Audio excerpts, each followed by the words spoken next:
Hello और welcome student, स्वागत है आपका करण गुप्ता ट्यूटोरियल क्लासेस में, जिसमें हम आज बात करेंगे एक बहुत ही इंपॉर्टेंट टॉपिक पे। और आज हम बात करेंगे मीजो कंपाउंड्स के बारे में कि मीजो कंपाउंड क्या होता है। तो ज्यादा समय नहीं गवाते हैं और बात करते हैं कि मीजो कंपाउंड क्या होता है। तो मीजो कंपाउंड की डेफिनेशन है कि वो ऐसे कंपाउंड होते हैं जिनके पास दो किरेल कार्बन होते हैं। ठीक है, मीजो वो कंपाउंड होते हैं जिनके पास दो किरेल कार्बन होते हैं, सुपर इंपोजिबल इमेज होती है और प्लेन ऑफ सिमेट्री होती है। तो ये क्या होती है मैं समझाता हूं आपको। जैसे कि हमको एक स्ट्रक्चर दिख रहा है यहां पर।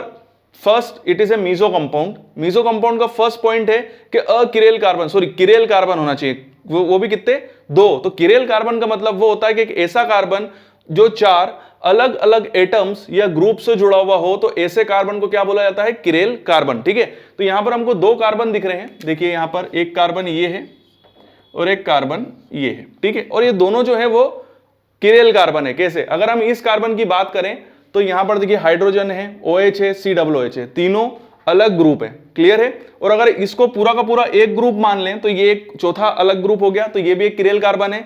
सेम ऐसा कैसा अगर हम इस कार्बन के लिए देख लें तो HOH COOH। ठीक है, और इसको हम पूरा एक ग्रुप मान लें तो ये भी एक अलग ग्रुप हो जाएगा। तो चारों के चारों जो है वो डिफरेंट ग्रुप हो गए। तो ये दोनों के दोनों जो है वो अकिरेल कार्बन है। क्लियर हो गई आपको बात। तो एक पॉइंट तो क्लियर हो गया कि एक ऐसा स्ट्रक्चर है जिसके पास दो किरेल कार्बन है। क्लियर है, मैं किरेल अकिरेल में कंफ्यूज हो रहा हूं, बट आपको लेके चलना है कि किरेल कार्बन है। ठीक है, तो ये दोनों के दोनों जो है वो किरेल कार्बन है। क्लियर हो गई बात। अब हम नेक्स्ट पॉइंट को पकड़ते हैं, सुपर इंपोजिबल इमेज। बट उससे पहले हम थर्ड वाले पॉइंट के जाते हैं, प्लेन ऑफ सिमेट्री होनी चाहिए। प्लेन ऑफ सिमेट्री का मतलब ये होता है कि अगर हम इस कंपाउंड को बीच में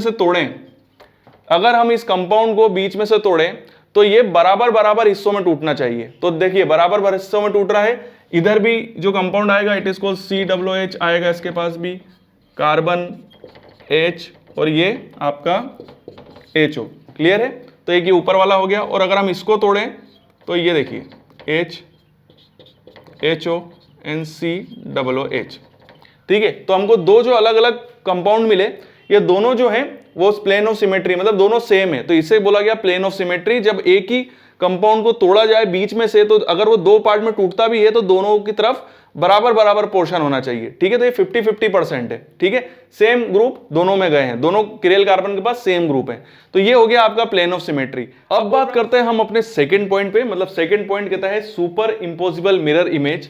तो बेसिकली मीजो कंपाउंड के अंदर या कोई भी ऐसा कंपाउंड जो कि प्लेन ऑफ सिमेट्री शो करता है, मतलब प्लेन ऑफ सिमेट्री का मतलब है जो बराबर पोर्शन में डिवाइड हो जाता है, उस टाइप के जो कंपाउंड्स होते हैं बेसिकली वो सुपर इंपोजिबल मिरर इमेज को शो करते हैं। ठीक है, तो यहां पर अगर हम देखें तो ये एक तीनों कंडीशन कंप्लीट कर रहा है कि इसके पास दो किरेल कार्बन भी है, प्लेन ऑफ सिमेट्री भी है, मतलब तोड़ने पे बराबर हिस्सों में टूट भी रहा है, और सुपर इंपोजिबल इमेज भी है। तो इस टाइप के कंपाउंड को क्या बोला जाता है, meso compound. But meso compound की एक प्रॉपर्टी होती है और एक नेचर होता है कि यहां पर it is optically inactive.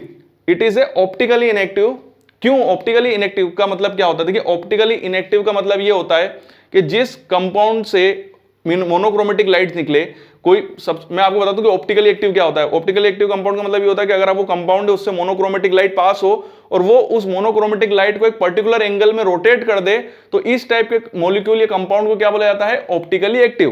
Clear है। बट मीजो कंपाउंड जो है वो ऑप्टिकली इनएक्टिव है। उसका रीजन ये होता है कि इसके जो दो पार्ट हैं उसमें क्या होता है कि जब इसको, मतलब इस मीजो कंपाउंड से जब मोनोक्रोमेटिक लाइट पास की जाती है तो इसके दो पार्ट वैसे ही टूट चुके हैं, क्योंकि मैंने आपको बताया कि प्लेन ऑफ सिमेट्री होती है। तो उसका जो एक पार्ट होता है, मान लीजिए ऊपर वाला पार्ट है, ये लाइट को अगर मतलब क्लॉकवाइज मूव कर रहा है, ठीक है, it is a dextro rotatory, और अगर ये जो उसका नीचे वाला पार्ट है ये उसी लाइट को उल्टा कर रहा है, लीवो रोटेटरी। ठीक है, तो इसमें क्या हुआ कि एक पार्ट ने कर दिया डेक्स्ट्रो रोटेटरी, दूसरे पार्ट ने कर दिया लीवर रोटेटरी, तो दोनों ने एक दूसरे के अपोजिट करा, और अपोजिट होने की वजह से ये एक दूसरे को कर देते हैं कैंसल, जिससे कि हमारी जो मोनोक्रोमेटिक लाइट है वो किसी भी एंगल में मूव नहीं होती है, ना वो इधर जाती है ना इधर जाती है, क्योंकि दोनों एक दूसरे को कैंसिल कर रहे हैं। और उससे ये होता है कि मोनोक्रोमेटिक लाइट में किसी भी टाइप का मूवमेंट या रोटेशन नहीं होता है, जिसकी वजह से मीजो कंपाउंड का ऑप्टिकली एक्टिविटी कितनी हो जाती है, 0 हो जाती है। तो यही पॉइंट मैंने नीचे लिखा है, it is optically inactive because optical rotation of both part of molecule are equal और अपोजिट। क्लियर है। तो ये एक दूसरे को अपोज कर देते हैं, जिस वजह से यहां पर जो मोनोक्रोमेटिक लाइट है उसका रोटेशन नहीं हो पाता है, जिसकी वजह से ये जो कंपाउंड होता है मीजो कंपाउंड जो होता है वो ऑप्टिकली इनएक्टिव कहलाता है।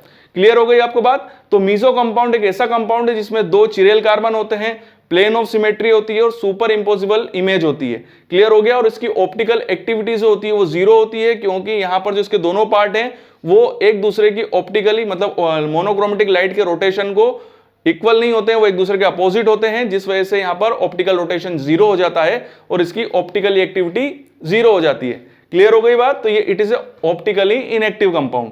ठीक है, ये बहुत ही इंपॉर्टेंट क्वेश्चन है खासकर जीपेट पॉइंट ऑफ व्यू से कि मीजो कंपाउंड की एक्टिविटी कौन कौन सी होती है। तो आपसे जीपेट में ऐसा क्वेश्चन पूछा जा सकता है कि मीजो कंपाउंड की प्रॉपर्टी क्या क्या होती है, क्या उसके अंदर अकिरेल कार्बन होते हैं, क्या उसके पास सुपर इंपोजिबल इमेज होती है, क्या उसकी प्लेन ऑफ सिमेट्री होती है, और डी होगा ऑल ऑफ दिस या ए बी, है ना, ऑल ऑफ दिस मतलब तीनों सही है। तो आपको क्या लगाना है? डी लगाना है, तीनों के तीनों सही हैं। यह एक क्वेश्चन बन सकता है, या ये क्वेश्चन बन सकता है कि इन पर्टिकुलर कंपाउंड्स में से कौन सा आपका ऑप्टिकली इनएक्टिव कंपाउंड है, इनेंशियोमर्स, डायस्टियोमर्स, मीजो कंपाउंड या तीनों। तो आपको क्या लगाना है? मीजो कंपाउंड, क्योंकि ये ऑप्टिकली इनएक्टिव है। इनेंशियोमर, डायस्टियोमर दोनों के दोनों कंपाउंड जो है वो ऑप्टिकली एक्टिव कंपाउंड है। क्लियर है? तो इस टाइप के क्वेश्चन आपसे वाईवाई में या जीपेड में पूछे जा सकते हैं। उसके अलावा ये वीडियो हम यहीं पे कंप्लीट करते हैं। ये वीडियो आपको कैसा लगा कमेंट्स मुझसे जरूर बताइएगा। वीडियो देखने के लिए थैंक यू वेरी मच। आपके उज्जवल भविष्य की कामना करता हूं और यूं ही बने रहिए मेरे साथ। अगर आप भी इन इंस्ट्रूमेंट्स पे ट्रेनिंग करना चाहते हैं तो you are most welcome in our institute. हमारा पता और ईमेल आईडी मैंने नीचे दिया हुआ है, तो यहां पर आप मुझे मेल कर अपनी इंफॉर्मेशन, अपने कॉन्टेक्ट नंबर मुझे सेंड कर सकते हैं। और साथ ही साथ हमारे पास कौन कौन से इंस्ट्रूमेंट्स है तो उसकी लिस्ट में आपको साइड में सेंड कर रहा हूं। तो यहां पर आप देख सकते हैं कि हम किस किस टाइप के इंस्ट्रूमेंट्स में ट्रेनिंग कराते हैं। और अगर आप कोई मास्टर डिग्री कर रहे हैं, कोई पीएचडी कर रहे हैं या किसी भी प्रोजेक्ट्स वर्क से जुड़े हुए हैं, और अगर आपको किसी इंस्ट्रूमेंट्स की रिक्वायरमेंट है और वो इंस्ट्रूमेंट आपके पास नहीं है, तो हम साथ ही साथ कंसल्टेंसी सर्विस भी प्रोवाइड कराते हैं। तो उससे रिलेटेड भी अगर आप कोई भी इंफॉर्मेशन जानना चाहते हैं तो आप मुझे मेरे पर्सनल मेल आईडी पे मेल कर सकते हैं। नीचे मैंने अपना मेल आईडी दिया हुआ है। और मैं अपने उन स्टूडेंट से बात करना चाहता हूं कि वो स्टूडेंट जिनको कोई डाउट है, कोई क्यूरी है, बट कमेंट्स बॉक्स में कई बार ऐसा होता है कि वो क्यूरी और डाउट इतने बड़े होते हैं कि मैं कमेंट्स बॉक्स में उनको उनके आंसर सही तरीके से नहीं दे पाता हूं।